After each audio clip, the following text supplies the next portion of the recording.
ಪರಮಪ್ರಸಾದ ಕ್ರೈಸ್ತ ಬಾಳಿನ ಮೂಲ ಹಾಗೂ ಶಿಖರ.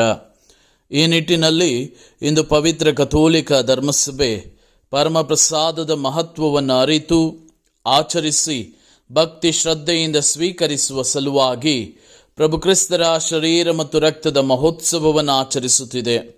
1264ರಲ್ಲಿ ಅಂದಿನ ವಿಶ್ವಗುರು 4ನೇ ಉರ್ಬನ್ ರವರು ಪಂಚಶತಮ ಹಬ್ಬದ ನಂತರದ 2ನೇ ಭಾನುವಾರವನ್ನು ಪ್ರಭು ಕ್ರಿಸ್ತರ ಶರೀರ ಮತ್ತು ರಕ್ತಕ್ಕೆ ಸಮರ್ಪಿಸಿ ಆಚರಿಸಬೇಕೆಂದು ವಿಶ್ವ ಧರ್ಮಸಭೆಗೆ ಕರೆ ಕೊಟ್ಟರು.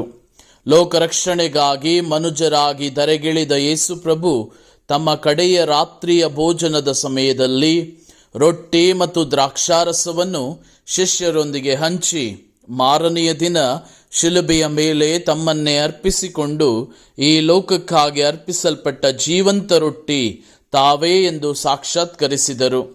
ಅಂದಿನಿಂದ ಇಂದಿನವರೆಗೂ ತಮ್ಮ ನಾಮಸ್ಮರಣೆ ಮಾಡುವ ಪವಿತ್ರ ಬಲಿಪೂಜೆಯಲ್ಲಿ ತಮ್ಮ ಶರೀರ, ರಕ್ತ, ಆತ್ಮ ಮತ್ತು ದೈವತ್ವದೊಂದಿಗೆ ನಮ್ಮ ಆತ್ಮಿಕ ಮನ್ನವಾಗಿ ನಮ್ಮಲ್ಲಿ ಬಂದು ನೆಲೆಸುತ್ತಾರೆ. ಹೀಗಿರುವಾಗ ಅದೇ ಪ್ರಭು ಯೇಸುವನ್ನು ನಮ್ಮಲ್ಲಿಗೆ ಬರಮಾಡಿಕೊಳ್ಳುತ್ತಾ ನಮ್ಮಲ್ಲಿ ಶಾಶ್ವತವಾಗಿ ನೆಲೆಸುವ ಪ್ರಭುವನ್ನು ಕೊಂಡಾಡುತ್ತಾ ಈ ದಿವ್ಯ ಬಲಿಪೂಜೆಯಲ್ಲಿ ಭಕ್ತಿಯಿಂದ ಪಾಲ್ಗೊಳ್ಳೋಣ.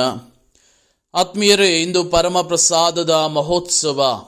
ಕಳೆದ ಪವಿತ್ರ ವಾರದಲ್ಲಿ ನಾವು ಪ್ರಭುವಿನ ಕಡೆಯ ರಾತ್ರಿ ಭೋಜನದ ಸ್ಮರಣೆಯನ್ನು ಮಾಡುತ್ತಾ ಪರಮಪ್ರಸಾದ ಸಂಸ್ಥಾಪನೆಯ ದಿನವನ್ನಾಗಿ ಆಚರಿಸಿದ್ದರೂ ಧರ್ಮಸಭೆ ಮತ್ತೊಂದಾವರ್ತಿ ಈ ಪರಮಪ್ರಸಾದದ ಮಹೋತ್ಸವ ಪ್ರಭು ಕ್ರಿಸ್ತರ ಪೂಜ್ಯ ಶರೀರ ಮತ್ತು ರಕ್ತದ ಮಹೋತ್ಸವವನ್ನಾಗಿ ಆಚರಿಸಲು ಕರೆಕೊಡುತ್ತದೆ.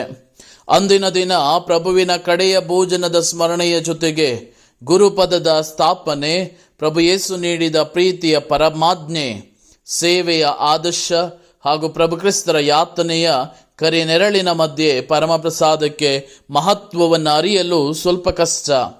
ಇದರ ಹಿನ್ನೆಲೆ ಏನು? 13ನೇ ಶತಮಾನದಲ್ಲಿ ಬೆಲ್ಜಿಯಂನಲ್ಲಿ ಜೂಲಿಯಾನ ಕೊರ್ನೇಲಿಯನ್ ಎಂಬಾಕೆ ಪರಮಪ್ರಸಾದದ ಅಪಾರ ಭಕ್ತಿಯನ್ನೆರಿಸಿದ್ದ ಇವರಿಗೆ 1208ರಿಂದ ಅನೇಕ ದಿವ್ಯ ದರ್ಶನಗಳು ಪ್ರಕಟವಾಯಿತು. ಈ ದರ್ಶನದಲ್ಲಿ ಸಂಪೂರ್ಣ ಹುಣ್ಣಿಮೆ ಚಂದ್ರ, ಅದರ ಮಧ್ಯೆ ಒಂದು ಕಪ್ಪು ಚುಕ್ಕೆಯೊಂದು ಕಾಣುತ್ತಾರೆ. ಇದರರ್ಥ ಧರ್ಮಸಭೆಯ ಸರ್ವ ಹಬ್ಬಗಳ ನಡುವೆ ಪರಮಪ್ರಸಾದಕ್ಕೆ ಪ್ರತ್ಯೇಕವಾಗಿ ಒಂದು ಹಬ್ಬವಿರದಿರುವುದು ಒಂದು ವಿಷಾದನೀಯ ಸಂಗತಿ ಎಂಬ ಸಂದೇಶವನ್ನು ಪಡೆದರು. ಕ್ರಮೇಣ 1246ರಲ್ಲಿ ಸ್ಥಳೀಯ ಧರ್ಮಕ್ಷೇತ್ರದಲ್ಲಿ ಆರಂಭವಾದ ಈ ಮಹೋತ್ಸವ ಇಡೀ ಧರ್ಮಸಭೆಗೆ ಹಬ್ಬಿತು. 1264ರಲ್ಲಿ ವಿಶ್ವಗುರು ಉರ್ಬನ್ ರವರು ಸಂತ ಥಾಮಸ್ ಅಕ್ವಿನಸ್ ಅವರ ಸಲಹೆ ಮೇರೆಗೆ ಪರಮಪ್ರಸಾದದ ಬಗ್ಗೆ ಆಳವಾದ ಚಿಂತನೆ ನಡೆಸಿ ಈ ಭಕ್ತಿಯನ್ನು ವಿಶ್ವದೆಲ್ಲೆಡೆ ಪಂಚಶತಮ ಹಬ್ಬದ ನಂತರ ಕೊಂಡಾಡಲಾಗುವ ಪರಮತ್ರಿತ್ವದ ನಂತರದ ಭಾನುವಾರ ಆಚರಿಸಬೇಕೆಂದು ಕರೆ ಕೊಟ್ಟರು. ಹೀಗಿರುವಾಗ ಈ ಮಹೋತ್ಸವದ ಆಚರಣೆಯ ಪ್ರಸ್ತುತತೆ ಏನು? ಮೊದಲನೇದಾಗಿ ಪರಮಪ್ರಸಾದದಲ್ಲಿ ಪ್ರಭು ಯೇಸು ಕ್ರಿಸ್ತರ ನೈಜ ಹಾಗೂ ನಿರಂತರವಾಗಿ ತಮ್ಮ ದೇಹ, ರಕ್ತ, ಆತ್ಮ ಮತ್ತು ಸಂಪೂರ್ಣ ದೈವತ್ವದೊಂದಿಗೆ ಪ್ರಸನ್ನರಾಗಿದ್ದಾರೆ ಎಂದು ಅರಿತುಕೊಂಡು ವಿಶ್ವಾಸಿಸಿ ಗೌರವ ಸನ್ಮಾನ ತೋರ್ಪಡಿಸಿ ಅವರನ್ನು ಮಹಿಮೆ ಪಡಿಸುವುದು.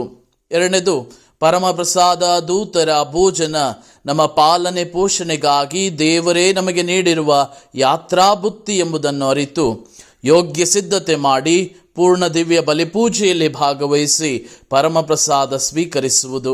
ಪರಮಪ್ರಸಾದವನ್ನು ಸ್ವೀಕರಿಸುವಾಗ ಅದರ ತುಣುಕುಗಳನ್ನು ಕೂಡ ನೆಲಕ್ಕೆ ಬೀಳಿಸದಂತೆ ಎಚ್ಚರ ವಹಿಸುವುದು.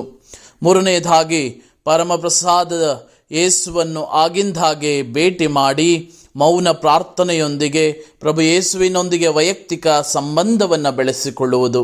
ನಾಲ್ಕನೆಯದಾಗಿ ಪರಮಪ್ರಸಾದದ ನೈಜ ಅರ್ಥವನ್ನು ಅರಿತುಕೊಂಡು ನಮ್ಮನ್ನೇ ಇತರರ ಸೇವೆಗೆ ಅರ್ಪಿಸಿಕೊಂಡು ನಮ್ಮನ್ನೇ ಮುರಿದುಕೊಳ್ಳುವ ವ್ಯಕ್ತಿಗಳು ನಾವಾಗಬೇಕು.